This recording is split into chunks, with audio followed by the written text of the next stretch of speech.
This week, we share our test results of the 2021 Hyundai Ioniq Hybrid, talk about frunk safety, offer a warning about used tires, and discuss the cars we consider guilty pleasures. Next on Talking Cars.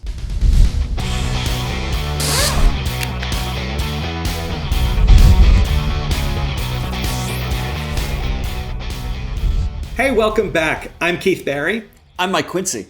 I'm Emily Thomas. And Emily, you've been doing some live testing with human subjects at the track lately, or maybe even at home. What's going on? What have you been? I've heard some rumors. Can you care to clarify? Yeah, sure. So normally, I use all the dummies that we have at the track for my testing.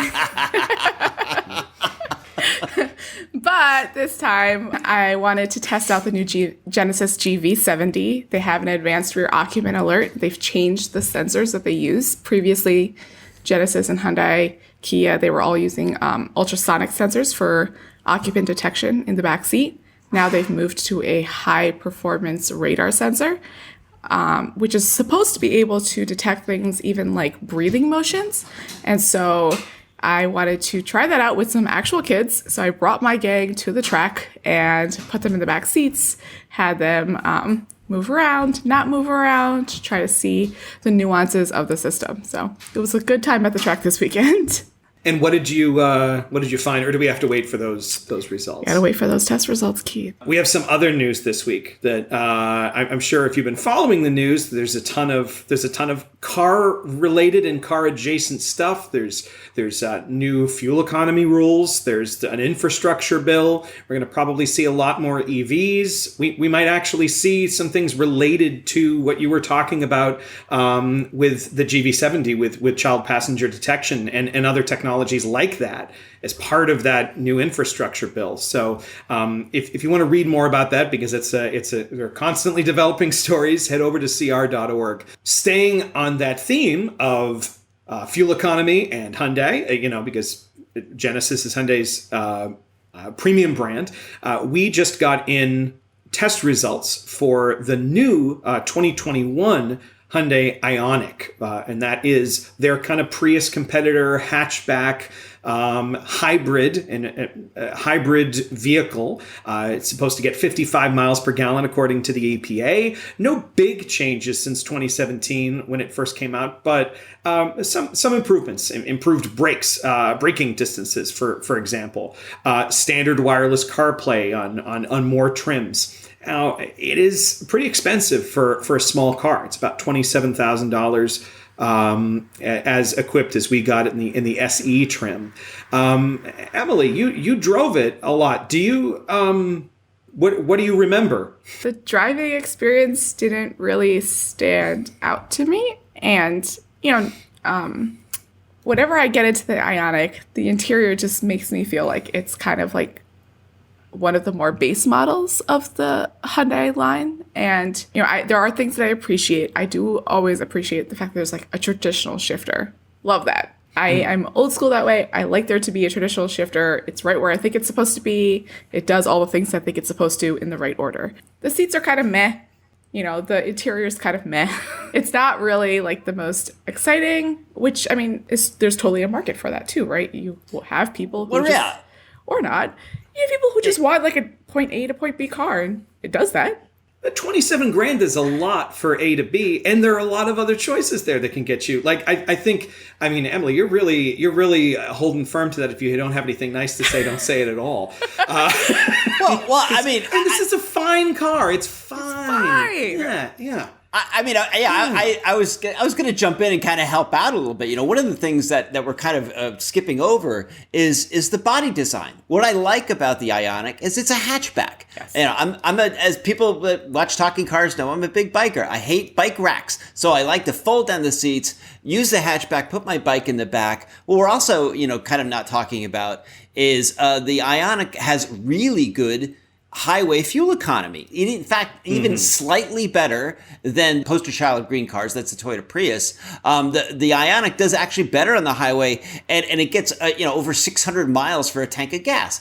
I am a road trip dude. I love that. I think the fact that you can fill it up and drive for over 600 miles is amazing. Now, no, it's not exciting to drive. But it has its appeal. I mean, I like the fact that in stop and go driving, where hybrids always do well in, you can just kind of creep along using the EV mode. You get that little initial burst of electric propulsion when you need to accelerate. And Emily, I don't disagree with you about the interior. It's okay, but it's not like offensive. I think we're have you ever been in a car that's offensive? Yeah. Oh, absolutely. Especially cars that cost a lot of money. So yeah, I think you have to put it in perspective of the price. But I mean, it's always going up against the Toyota Prius, and I know Keith is a big fan of a Prius, justifiably so. But that's a tough, kind of almost a legacy to live up to. Yeah. But Emily, I mean, you and I were talking earlier about even the interior, that hatchback. The Prius feels roomy. This feels to me, it feels like a little cramped, right? Tight. I do the car seat fits right in the back seat, so I'm back there for a while, and it's manageable. I was able to get decent car seat fit, and you can put a rear facing car seat back there and not really impinge on the front passenger room. And I was able to even just barely fit 3 car seats across. But in general, the cabin just feels more like it's coming in on you a little bit. It does feel a bit more domed and just really tight in there. Talking about child passenger safety, Hyundai has this rear occupant alert system, and they have 2 stages to it. They have their basic door logic reminder system that just tells you at the end of a trip, hey, check your back seat.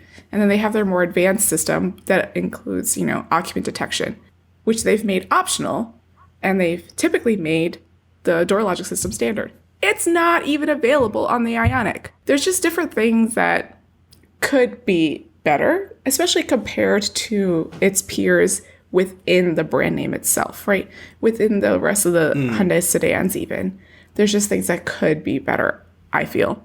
It feels to me, I think you both kind of touched on something there, where it's a car that feels to me kind of like an afterthought for Hyundai.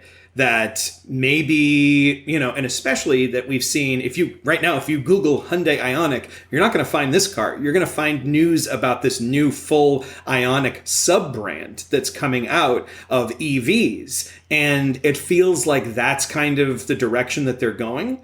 And that they're maybe this car, it's a commuter car, but that sub brand that's going to be interesting. And if you've seen pictures of it out there of the Ioniq 5, you'll see that is certainly not a forgettable car by any means. But we're gonna have to wait until a little time in the future to learn more about that. But for now, the Ioniq, it's out there, and it gets great fuel economy. We were talking about it before. There's other Hyundai sedan hybrid options that we argue are better than the Ioniq. Mm-hmm. So I think we're going to be talking about one of those in the next segment. In fact. I mean, and Keith, to your point, I mean, Hyundai is trying to do what Toyota did with the Prius and create this Ioniq, family that's going to be going in. Yes, we've gotten looks, pictures of the Ioniq 5, but reportedly there's going to be an Ioniq 6 and an Ioniq 7,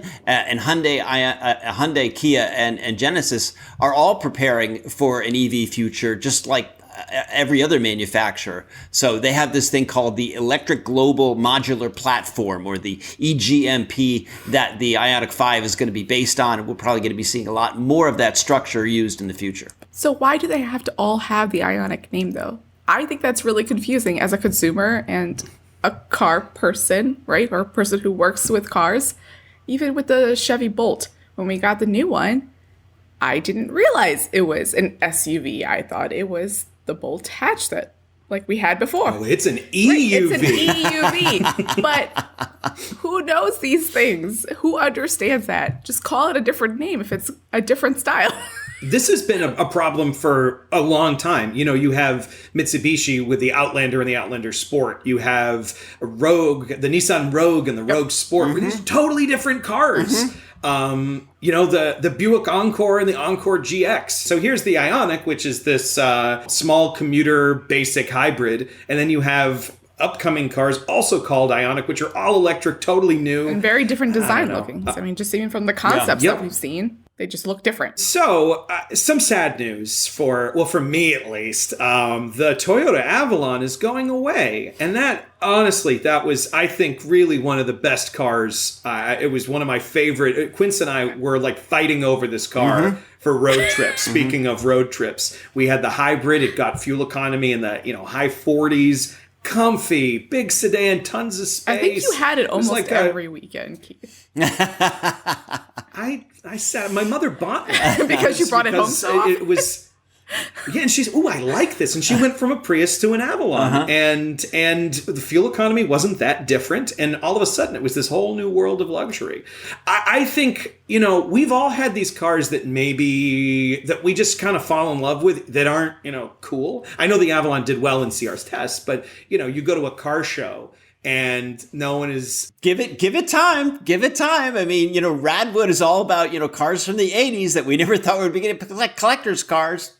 Who knows? What about cars that are good but just not that cool? Well, anything you love? Oh my God, I've been sweating about this for like days now because there's so much to talk about. And if you could just look for a second, look at the shirt that I'm wearing.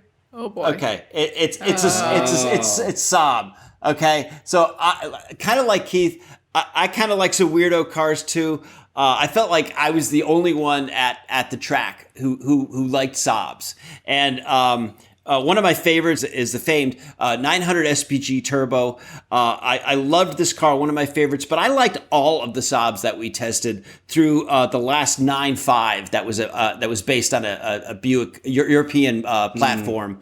And I'm sure I could go on and on about all the cars that are no longer with us. But one of the kind of oddball cars that's more on the current radar that I liked that everyone else didn't really was the Honda Passport.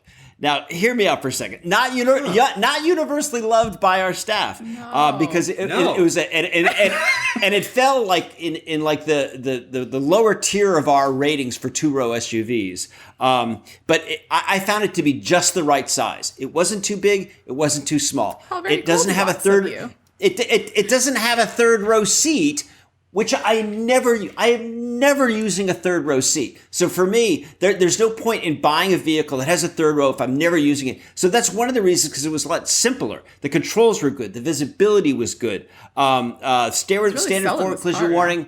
And well, but see, that's the thing. It kind of like the Avalon. I mean, it just made sense to you. It fit your life. You liked it for whatever reason. And it's one of those cars that I thought, this is better than people probably think of it. But see, one of the reasons that I had such a hard time answering this is I've been at the track 20 years now. I just had my 20th anniversary. Aww. So I'm looking back on all of these cars that I have been driving since 2001. I mean, the last generation Volvo V70 cross country. Keith, I know you'll like this one. I like that one. I loved every Bullet Mustang I've ever driven. The first generation Lexus IS. I loved that car. We need just again, really not universally loved. So anyway, no. I've got to stop. But anyway, I loved this topic. It was really hard to answer, and I really want to hear other thoughts. And yes, that's the cutoff side. Stop talking. Emily, any guilty pleasures, or do you just want to rescue this show? So I had two. So one of the ones that I loved was the 2018 Volkswagen Tiguan. Interesting. Yes. So, but I think part of it, like you said, is because it fit my life at the moment. So when we had that car, Micah was an infant. And you've heard me say before that if you go anywhere with infants or small children, you have to basically pack up your life every time you go. So I loved how much cargo room there was. There was so much space in the back of this thing. So I could fit his playpen and the stroller and all the other 50 million gear things that I needed, or bags of extra clothes. The second row bench seat was pretty comfortable because I was often back there with him. So I had ample room. There was good leg room. The seat was comfortable. I even liked, this is a very small, minute detail, but I appreciated it a lot. The buckles, they actually had a recess spot, or a spot where they could fold down flat with the bench. So like if you were sitting back there and you weren't like having like an adjacent seating positions buckle like jamming you in the hip, you were able to like stow it nicely. So it was like a little bit more comfortable for you. Like it was like these small little things that like I just really, really liked about it. But it did poorly in owner satisfaction, poorly in reliability. And I was... Yeah, you didn't have to pay to fix it. Exactly, yeah. And then, there's the maintenance cost with the Volkswagen. So I was like, womp womp. But the other one that I also really liked, which is just not particularly cool, was our 2016 Kia Optima. I loved that car. It drove so well. I thought the inside was really comfortable and spacious. I just really, really enjoyed that car. And it was probably one of the cars that made me like fall in love with like Kias. And I've been trying to get like my brothers to buy a Kia for years now, and they won't listen to me because they're just like, they're not cool. Like, can you stop? Can you stop suggesting Kia? So I'm like, just try it. You'll really like it. So it's not like the hip car, but I really, really, really loved that car, and I was really sad when it got sold. Well, yeah, and the Optima, again, really simple controls. It wasn't a car that you had to sit in the driver's seat and for 20 minutes figure out how to operate it. No, I could just get going. Things were where they were supposed to be. The buttons were like hard buttons. It was a great car. Mm-hmm. Yeah, and look what happened when Kia tried to be too cool with a Stinger. Now that's also discontinued. But the Telluride, that is a cool car. It's the it car it is. now. So, and not to, I think we're really, this is like a Korean car episode for some reason, but because my guilty pleasure as of late has been the Elantra Hybrid. I really, really like this car. It's very simple, but it's honest simple. The interior is cheap, but it doesn't pretend to be anything that isn't cheap. They're just these big, this tons of plastic that's all the same color. That's this kind of, in ours, is this sort of, just odd gray. It just looks, something's just off about it. But I like how it drives. I love hybrids. I'm always going to choose a hybrid over a conventional powertrain unless I'm obviously, have a sports car or an EV or something entirely different. But for everyday driving, why not get a hybrid? Mm-hmm. So I would say that's probably the fight that I have the most with, car people, is that I give me a good hybrid. Give me something that gets over 45 miles a gallon, and I'm happy. The practical car.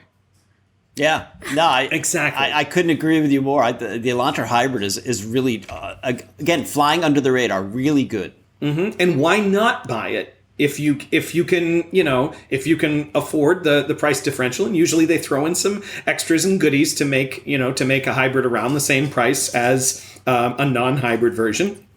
If you can afford it, why not get the hybrid and use, sometimes in some cases, 30-40% less fuel. And if you have to pick between the Elantra Hybrid or the Ioniq, I'd choose the Elantra Hybrid. Well, see, that I was just thinking the same thing, Emily. It's like we kind of started off this podcast talking about how, the Ioniq really didn't dazzle us that much. But the Ioniq clicks a lot of the boxes that Keith just mentioned about why he likes the Elantra Hybrid, and it has the hatchback design. So, yeah. I'm sure a bunch of you out there have your guilty pleasures. Please tell us what cars you've loved that we've hated, cars that you've loved that everyone else in your life has hated, cars that you loved that you knew better than. I'm looking at one out the window right now. And to send those to talkingcars@icloud.com and help us. Speaking of help, if you want to help Talking Cars, we have a donation program. So if you're not aware, Consumer Reports is a nonprofit. All the work we do is funded by memberships. So if you're able to give, it really does help us keep doing what we're doing. So that includes this show. So if you like Talking Cars, go to cr.org/give talking cars, cr.org/give talking cars, and help us out, at least in the way that you can. Now on to audience questions. Our first one comes from Mary, and Mary says, I just bought a set of 4 tires from a local tire shop. They are not supplying a warranty, and when I ask, they tell me if anything's wrong, just bring it back to us. They only took cash. The tires were General Ultimax RT43s, which are recommended by CR. I have bought tires before, and I've always received paperwork. Can you help me out on this? It's Can I get some agreement here that it's never a good sign when you purchase something and the person just says no paperwork, just trust us. Come on back to us. It'll be fine. Who needs that? Yeah, all sort of kidding aside, I wouldn't shop at this place again, and I might even openly complain to Better Business Bureau or state attorney general or I'm not sure what state you're in, who's the regulator in charge of these shops. But I would make a complaint because that's not supposed to happen. Worst case scenario is that they might have sold you some used tires that don't look used, that might be clean. Something might have happened. They also might have been tires that weren't cleared for import to the United States, that were gray market, that someone brought in on a truck from Canada, or as a result, they might not have the information on the tires to tell you how old they are. So the first thing you should do is go out to your car right now and check the sidewall of the tire. On the side of the tire, there should be a manufacturer's plant code, the tire size, the brand, and then most importantly, the week and the year the tire was made. So the last 4 digits there tell you the year and the week it was built. So if it says 12/20, it means that tire was made on the 12th week of 2020. So I checked with Ryan Pizlikowski, our tires person here, and he recommended, if you're buying new tires, that means that they should be new. They shouldn't have sat on the shelf for more than 2 years. So if that date is 12/11, that's unfortunately, you have tires that might have degraded to the point that they might be unsafe, even though they might not have been put on a new car. If you are sure they're new and they do have a DOT code on the side of them, Ryan says, the tires should be safe to drive on. If someone, just says cash only and we're not going to have a warranty and we're not going to, if the tires didn't have stickers on them, that's another example of that they might be, when tires are on a shelf, they have kind of those stickers that you have to peel off, that's also a sign that they're new. But, be careful out there, because there are folks who are trying to pass off used items as new. Or non-compliant items. People are trying to sell non-compliant items, and you should be using regulated items, items that have passed safety standards. Go to a tire shop you've heard of. I mean, even if these folks did go to work on your car in the past, this is I think this is kind of an unforgivable thing, right? And Keith, it's worth mentioning that on consumerreports.org we have a story on how to read a tire. In other words, we have pictographics on our website that show you exactly where those codes are and how to read them and stuff like that. A question from Mike. This isn't from Monty or Uquins, right? No, it's another Mike. No, I have other questions, but not for this show. No. Okay, so I guess maybe this question will go to you. So I've been wondering, why aren't there more green colored vehicles? We went from talking about green vehicles to green vehicles. I think it's a beautiful color, and yet it is hard to find. I'm planning on buying a new Toyota Sienna in a few years, and I'm hoping Toyota will still have it available in Cypress Green. Ooh, I like that color too, Mike, when I'm ready to buy one. On that note, how often do automakers change color options? Do you think I'll be able to buy a green Sienna in 2023? Now, they're hybrids, so they're all green, right? Oh. Again with the dad joke. Mike, please. Mike, save me. This Talk about colors. This is when dad humor will save you, Keith. Trust me. Okay, so I too love the color green, and you could just take a look at my wife's first car. This is a teal green 1993 Toyota Tercel. Teal was all the rage in the 1990s. Green is still offered by some manufacturers, so it's not 100% going away. Probably one of the most famous is from Dodge, which periodically reissues some famous colors from its past, such as Sublime Green, as shown here. So I was also to find examples from Jeep, like this Wrangler, super bright.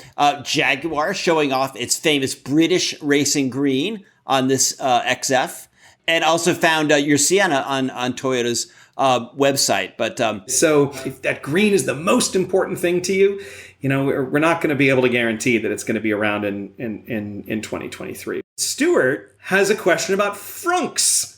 And frunks, for those of you who don't know, is a front trunk. Stuart asks, would hard objects in a frunk affect crash safety? Would a crumple zone with, say, a microwave in it still crumple as intended?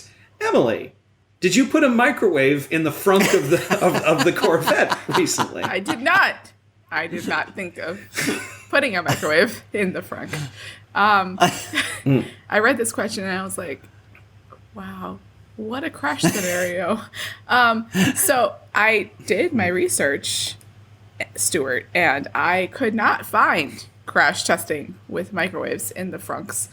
But that being said, since your frunk is obviously in the front of the car, it is part of the crumple zone, as you stated, and the crumple zone is intended to crumple during a crash, right? To release the crash energy and keep it from being transferred to the occupant cabin. So if you compare that with the cars of old that were impenetrable steel and so much better, those didn't crush. They were not. Yes, hopefully the sarcasm was very evident. Those old cars, they did not crush. The steel was not deformable, right? And so what would happen is instead of it crushing, the steel would just get jam-rotted into the occupant cabin, which likely is what would happen if you had some sort of non-deformable metal material in the front of your vehicle. So my advice would be don't put things like that in your frunk. There's also, in the owner's manual for those vehicles, there are carrying capacities for the frunk. So make sure whatever you're putting in there, is not exceeding those loads. And just use some common sense about whether or not the thing in front of you can deform and not keep you safe. Speaking of EVs, our last question, Nicholas says Europe has a car charger plug that is compatible for all cars by law. Why do we have multiple systems to charge various car models? Yes, there is a standard plug that all vehicles, all EVs sold in Europe have to be able to plug into. That's the reason why Teslas sold in Europe have a different connector than Teslas sold in the United States. And something actually kind of interesting was in a recent earnings call, Elon Musk said that the Tesla plug, he called it a historical artifact. So I think that even Tesla is kind of realizing that we have to coalesce around standards.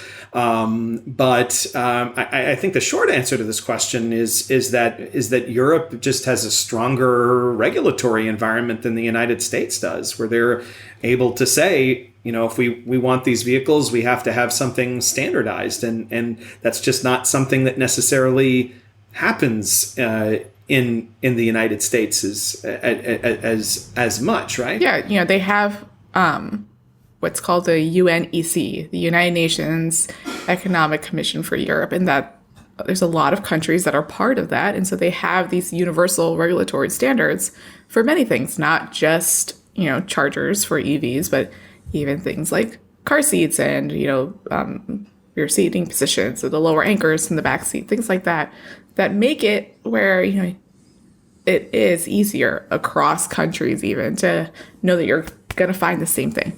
You're going to have the same set of standards, and things are going to be compatible, which frankly makes it a lot easier for many things. Yeah. So if you're going on an EV road trip in Europe, you're probably going to come across one of those what's called a Type 2 connector. Which is pretty common, and maybe this is something that in a Talking Cars 12 years from now, whoever is sitting here will be saying, "Man, remember those when I first started, there were different types of plugs for EVs." So. Well, that's what actually was one of the things I was going to ask: is this coming to the United States soon, where they're all going to be universal? It sounds like the market is deciding. It just took us a few more years to figure it out. So if you have any questions, if you want to help us get back on track, tell us about cars that you loved that nobody else did. If you have a question for us, send it to talkingcars@icloud.com. We'll research it and answer it, regardless of how silly it is. So we love questions. Talkingcars@icloud.com. Thanks so much. To learn or read more about anything we talked about on today's show, and that does mean anything, head over to cr.org. We'll talk cars again soon. Thanks for joining us.